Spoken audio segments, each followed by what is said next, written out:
j'ai vraiment été surpris par justement cette organisation. Et j'ai participé à 2 conférences qui ont promu quelque part le livre. Ah bah, ça a été une surprise pour moi parce qu'il y avait quand même pas mal d'engagés sur ce prix. Et vraiment, je ne m'y attendais pas.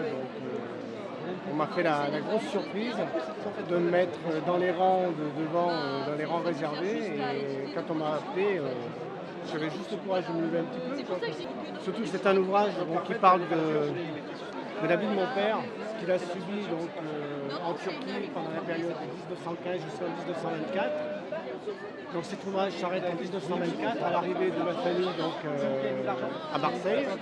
Et de Marseille, il nous atterrit à Bourg-Argental. Et entremis, il y a des histoires qui rappellent un petit peu le génocide de 1915, de 1896 et 1908 perpétré par les jeunes Turcs. Voilà, puisque mon père est parti de Bourg-Argental, ensuite est monté sur Paris pendant 6 ans, et ensuite est redescendu sur Saint-Étienne jusqu'en 1939. Voilà. Mais ça, c'est le deuxième volet. Tout ce qui est rapporté en historique sont des faits réels.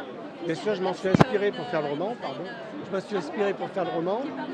Et donc, ça m'a apporté un support supplémentaire à l'histoire que m'avait dit mon père, notamment sur les massacres d'Urfa. Il m'avait parlé des massacres d'Urfa en 1896.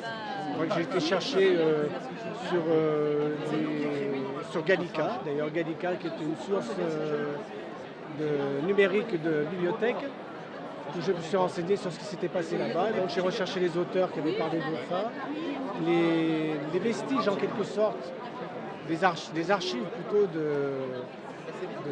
des documents qui avaient été gardés. Donc j'ai tout retrouvé. Ça a été quand même un travail de 2 ans et demi.